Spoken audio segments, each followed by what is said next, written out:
Hey everybody, what's going on? Brendan Miller here, back with another episode of my Fishing Pet Peeves. The show that, frankly, never dies. At least it's not dead yet. Every episode of the show that I do, I think to myself, this is it. I've exhausted every pet peeve that I have when it comes to fishing, and then I wait a little longer, and I experience new pet peeves, and eventually I have enough for a video. This video is a special one because my younger brother Isaiah is actually going to contribute some of his fishing pet peeves to this episode. This should be good. Hey guys, my first fishing pet peeve is trying to thread heavy line through the eye of a small jig head. Pretty much the eye of the jig head is too small for your line, and it can be very frustrating.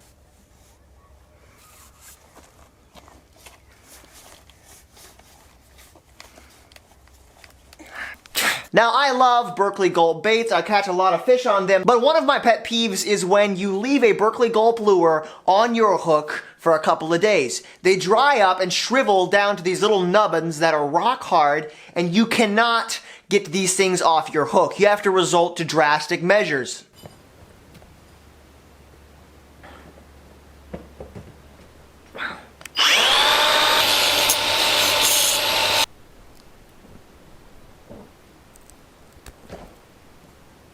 Alright guys, my next fishing pet peeve is when you're threading the line through your rod and you miss an eye. This can be very frustrating and can dig time, and sometimes I've had to completely redo my setup.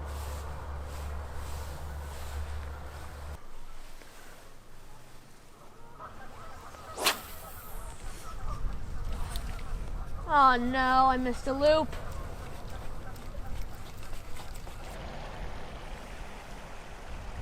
Gotta retie now. My next fishing pet peeve is when my brother sells fishing lures to other fishermen without my permission. Hey mister, it's a nice looking bluegill bait you got there. Yeah, I know. It's a really realistic looking bait, isn't it? Yeah, I'll give you $4 for it. $4, huh? Yeah. Well, these aren't really my lures, they're my brother's, but I'm sure he won't mind. Alright, you have a deal. Thanks, man. There you go. Hey bro, have you seen my bluegill swim bait? I can't find it anywhere. Oh, that thing? I just sold it to that fisherman over there for $4. Made you a little money. You did what? If you've ever rigged up a spinning rod, you may have encountered this. You forget to take your line under the bail and you rigged up and you can't reel. I gotta retie. I caught a stick. I'm gonna get over here. I'm gonna get it. Hi, stick. Oh, is it? I caught a stick. This is one of our most common predators of the water. They come out at night and they strike hard.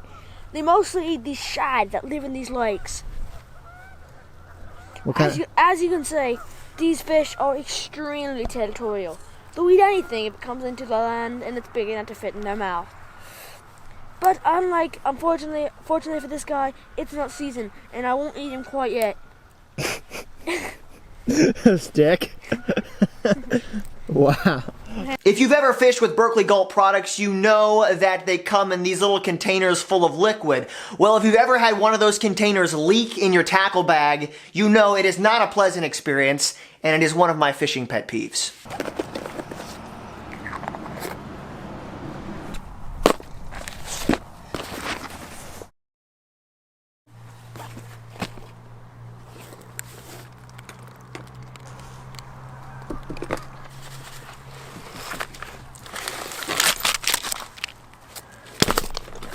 Alright guys, my next fishing pet peeve is my brother won't take me fishing.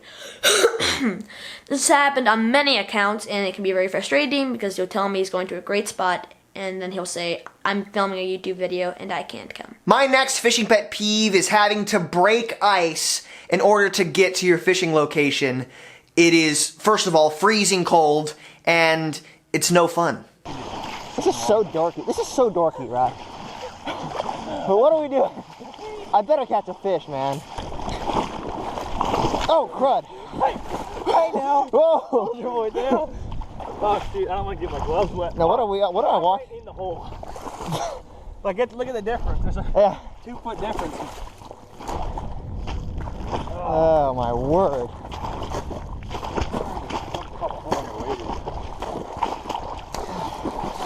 We're trying to get to the mouth of the river, which won't have ice on it. Oh, this is deep here.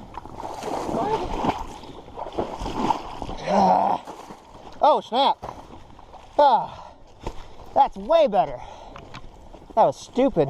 My next fishing pet peeve is when my lures mysteriously end up in my siblings' tackle boxes. Where did I put that crankbait? Hey man, what's up? Well, I lost my $34 custom-made crankbait. You haven't seen it, have you? No. It wouldn't happen to be in your tackle box, would it? I don't think so.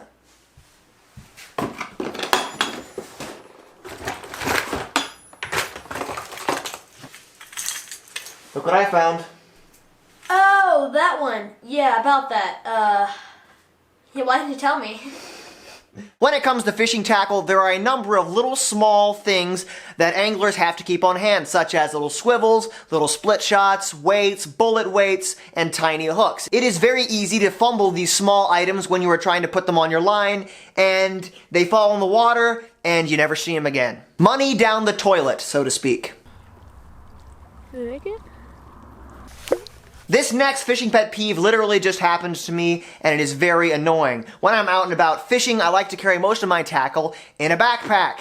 And recently, one of my tackle boxes that was in the backpack broke open, and a ton of crankbait spilled into my cloth backpack and got all snagged up in the fabric of the backpack.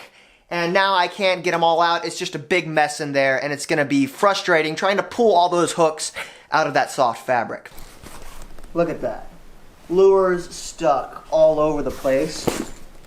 Try to remove this box. This box is literally tethered to the fabric with a lure. And then I got, more down here. Tethered right to that fabric. It's just a nightmare. Literally a nightmare solution. There's another bait stuck to the fabric. Yeah, box is totally stuck. Just absolutely ridiculous. This is going to be so much fun to try and get all these baits out of here.